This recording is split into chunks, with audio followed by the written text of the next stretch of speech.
Hello, everyone. This is a reading of An Esoteric Cosmology by Rudolf Steiner. The website is rsarchive.org, and this is a work of Rudolf Steiner's, which is kind of a foundational work for anyone interested in esoterics. There's a lot of misunderstanding surrounding esoterics these days, and people tend to just think that the esoteric is something evil, something nefarious. It truly isn't. I can understand why people think that these days due to all the misconceptions being pushed, but true esoterics really reveal the truth behind nature, the truth behind the cosmos, the human being, and all other things which exist in nature. And it truly proves the connection scientifically between man and God. And it does so by revealing the patterns which connect God, man, and the cosmos. So without getting too in-depth into that, I want to go ahead and start this reading. I'm going to do one chapter per day in this playlist until we complete the book. They're fairly short chapters, and then I will also create other videos getting more in-depth into the science, and I may encapsulate each chapter with a little commentary at the end. Let's begin. An Esoteric Cosmology, Chapter 1, The Birth of the Intellect and the Mission of Christianity. It is only of recent times that the truths of occultism have been the subject of public lectures. Formerly, these truths were only revealed in secret societies to those who had passed through certain degrees of initiation and had sworn to obey the laws of the order through the whole of their life. Today, man is entering upon a very critical period. Occult truths are beginning to be disclosed to the public. In a matter of 20 years or so, a certain number of them will already be common knowledge. Why is this? The reason is that humanity is entering upon a new phase, which is the object of this lecture to explain. In the Middle Ages, occult truths were known in the Rosicrucian movement, but whenever they leaked out, they were either misunderstood or distorted. In the 18th century, they were entered upon a phase of much dilettantism and charlatanry, and at the beginning of the 19th century, they were put entirely in the background by the physical sciences. It is only in our day that they are beginning to re-emerge, and in the coming centuries they will play an important part in the development of mankind. In order to understand this, we must glance at the centuries preceding the advent of Christianity and follow the progress that has been made. It does not require any very profound knowledge to realize the difference between a man of pre-Christian times and a man of today. Although his scientific knowledge was far less, man of olden times had deeper feelings and intuitions. He lived more in the world beyond, which he also perceived, than in the world of sense. There were some who entered into direct and actual communication with the astral and spiritual world. In the Middle Ages, when earthly existence was by no means comfortable, man still lived with his head in the heavens. True, the medieval cities were somewhat primitive, but they were far truer representation of man's inner world than the cities of today. Not only the cathedrals, but the houses and porches with their symbols reminded men of their faith, their inner feelings, their aspirations, and the home of their soul. Today we have knowledge of many, many things, and the relations among human beings have multiplied ad infinitum. But we live in cities that are like deafening factories in awful babbles, with nothing to remind us of our inner world. Our communion with this inner world is not through contemplation, but through books. We have passed from intuition into intellectualism. To find the origin of the stream of intellectualism, we must go back further than the Middle Ages, the epoch of the birth of human intellect. The period when this transformation took place lies about 1,000 years before the Christian era. It is the epoch of Thales, Pythagoras, and Buddha. Then, for the first time, arose philosophy and science, that is to say, truth presented to the reason in the form of logic. Before this age, truth presented itself in the form of religion, of revelation received by the teachers and accepted by the masses. In our time, truth passes into the individual intelligence and would fain be proved by argument, would like to have its own wings clipped. What has happened in the inner nature of man to justify this transition of his consciousness from one plane to another, from the plane of intuition to that of logic? Here we touch upon one of the fundamental laws of history, a law no longer recognized by contemporary thought. It is this: humanity evolves in a way which enables the different elements and principles of man's being to unfold and develop in successive stages. What are these principles? To begin with, man has a physical body in common with the mineral kingdom. The whole mineral world is found again in the chemistry of the body. He has an etheric body, which is, properly speaking, the vital principle within him. He has this etheric body in common with the plants. This principle engenders the process of nutrition and the forces of growth and reproduction.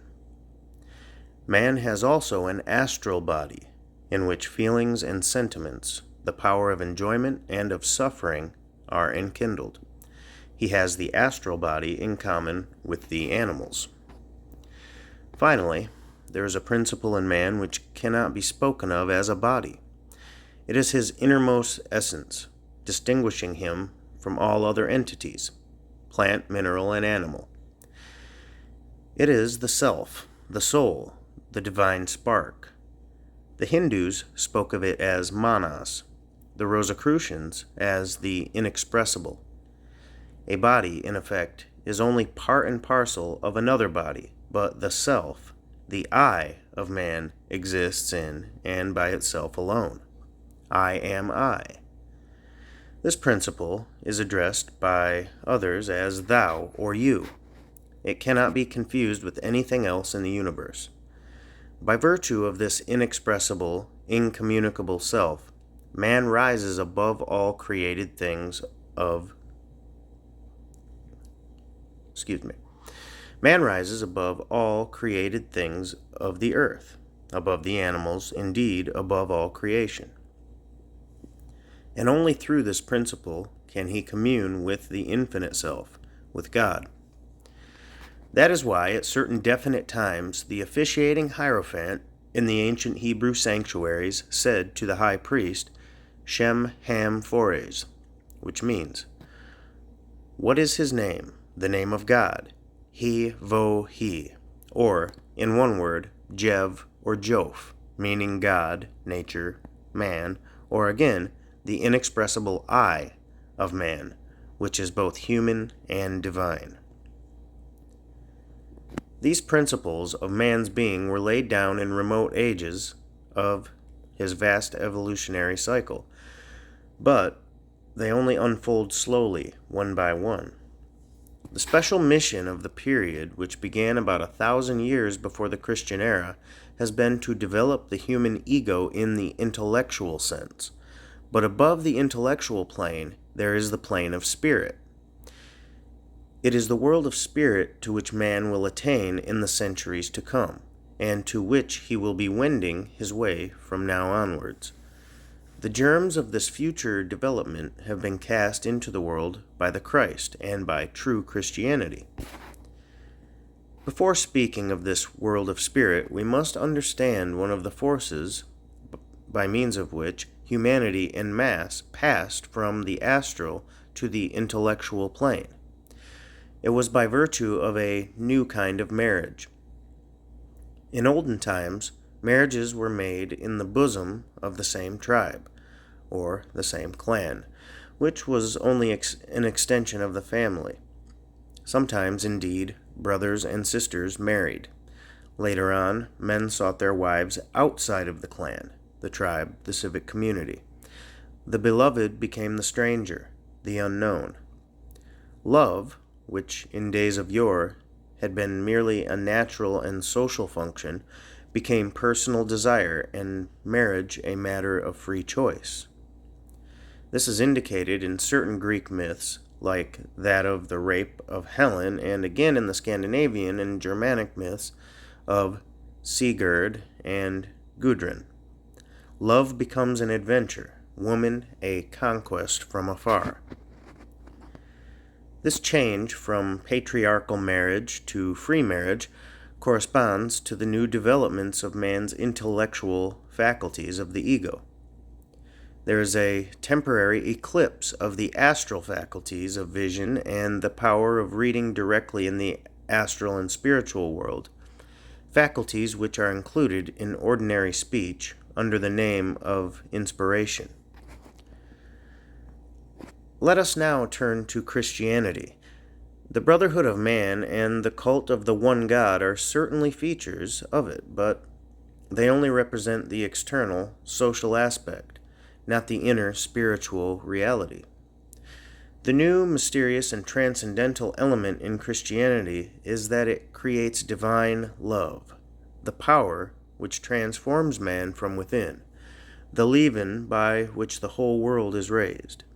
Christ came to say, "If you leave not mother, wife, and your own body, you cannot be my disciple." That does not imply the cessation of natural links. Love extends beyond the bounds of family to all human beings and is changed into vivifying, creative, transmuting power. This love was the fundamental principle of Rosicrucian thought, but it was never understood by the outer world. It is destined to change the very essence of all religion, of all cults, of all science. The progress of humanity is from unconscious spirituality, pre-Christian, through intellectualism, the present age, to conscious spirituality, where the astral and intellectual faculties unite once more and become dynamic through the power of the spirit of love, divine and human. In this sense, theology will tend to become theosophy. What, in effect, is theology? A knowledge of God imposed from without, under the form of dogma, as a kind of supernatural logic. And what is theosophy? A knowledge of God which blossoms like a flower in the depths of the individual soul. God, having vanished from the world, is reborn in the depths of the human heart. In the Rosicrucian sense, Christianity is at once the highest development of individual freedom and universal religion. There is a community of free souls. The tyranny of dogma is replaced by the radiance of divine wisdom, embracing intelligence, love, and action. The science which arises from this cannot be measured by its power of abstract reasoning, but by its power to bring souls to flower and fruition. That is the difference between logia and sophia, between science and divine wisdom, between theology and theosophy. In this sense, Christ is the center of the esoteric evolution of the West. Certain modern theologians, above all in Germany, have tried to represent Christ as a simple, naive human being. This is a terrible error. The most sublime consciousness, the most profound wisdom live in him, as well as the most divine love. Without such consciousness, how could he be a supreme manifestation in the life of our whole planetary evolution? What gave him this power to rise so high above his own time? Whence came transcendental qualities? That is the end of Chapter 1. And what I'd like to say about that is, Steiner is speaking of the time that predated Christianity, which was the Jehovistic period, in which humanity still lived in kind of a state of imaginative existence.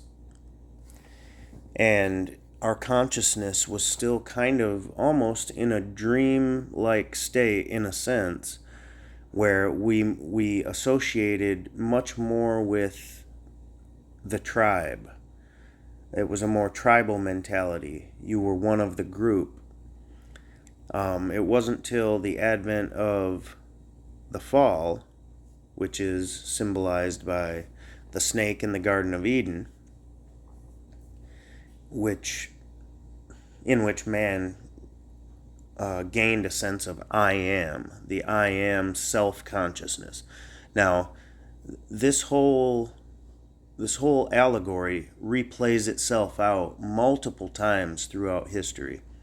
So it's not speaking only to that time period, but there were time periods even far before this where humanity was not even yet what we would really even consider to be human. As he alluded to there, our body now is a composite of multiple forms of cosmic evolution, the mineral, plant, and animal. We are all of those in one constitution. That is what the human is. This is why our bodies contain all the minerals. We are made of stardust. When you examine the constitution of a star, you find this in us. We're a carbon-based life form. We're made up of all the minerals of the cosmos, essentially. And that is what constitutes our body. We're made of water. We're made of, everything you can think of. You can find it in the constitution of man. We also share something in common with plants. We've got a certain plant-like essence to us, and that controls our digestion. Our digestive functions work much the same way as plants' lifespan, or not lifespan, but the same life force, which is reflected in a plant. That's kind of a reflection of our digestive functions. Then, of course, we have our feelings, our feeling sense, and that's related to the animal constitution. And then there's something that puts us above all of those, above all mineral, plant, and animal existence, and that is our ability to have that self-consciousness. An animal doesn't have that self-consciousness. An animal is still somewhat living within that group consciousness. They're controlled by what they call a group consciousness, more of an imaginative, dream-like consciousness, which is said to be controlled by more of a group spirit. They don't have that individual spirit, that spirit of individuation, which is the I am, which, as I alluded to, is allegorized in the book of Genesis as Lucifer, which is intellect, offering humanity in its primitive form the opportunity to eat the fruit which would give them a knowledge of good and evil. Animals do not have a concept of good and evil. They can't reflect. They have no intellectual capacity to do so. Us as humans, we have everything that the mineral, plant, and animal kingdom have within us, but we have an added aspect, which is that capability to reflect upon our own self, that self-consciousness, the I am sense. So the I am gave us, in a sense it was a gift, and in a sense it was a curse. It sharpened our perception of the physical world so we could survive, but it also took something away. It took that imaginative, dream-like consciousness away from us, which was a more spiritual consciousness. So we are off balance toward the Luciferic side. We lived in the Jehovistic, which was that It was more of that group consciousness, that imaginative consciousness where everything was really just done for you. You didn't have to worry about individual things.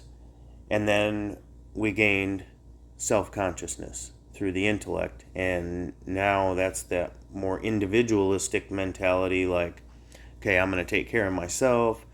I'm going to think for myself, this and that. So we've gone from that. Now we're off balance to the Luciferic side. Lucifer is responsible for intellect. It means light, light bringer, which was the serpent in the garden. They called him the Shining One, right?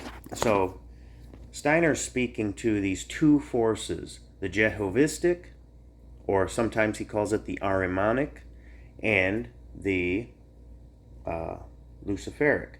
People tend to mix up and conflate the two concepts of Lucifer and Satan, or Lucifer and Ahriman, or Lucifer and Jehovah, which they are not the same being.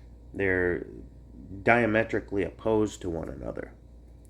One is the imaginative, non-self-conscious, more dream state, and the other is the completely self-conscious and intellectual capacity.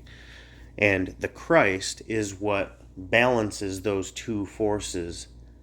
And that's why, without getting too far into it, but I do think it's important to touch upon it briefly. That is, people are confused with why in the Bible Christ refers to himself as the morning star, which is Lucifer. It's the same word, Lucifer, which is translated in the Greek as phosphorus and then into English as morning star. And he refers to himself as this. I am the bright and morning star, which if you look at a Latin Bible or a Greek Bible, he will say, I am phosphorus, or in the Latin, I am Lucifer. And I am also the root and offspring of David. I believe he says, I am the root and offspring of David, and I am the bright and morning star. The root and offspring of David is the Yahweh Jehovistic line. The bright and morning star is the Luciferic line. We can encapsulate this by the story of Cain and Abel. The Cain line is the Luciferic line, and the Abel line is the Yahweh line, the Jehovistic line.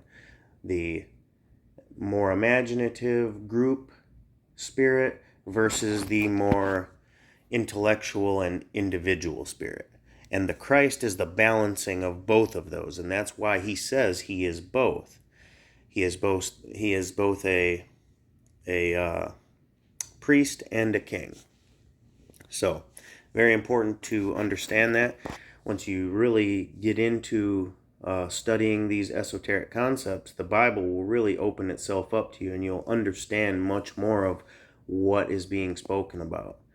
It's been twisted and watered down so much throughout time by the churches who, granted, I do believe, that they think they're up there preaching what is true, but they don't have an insight into the initiatory orders which all of this stuff came from.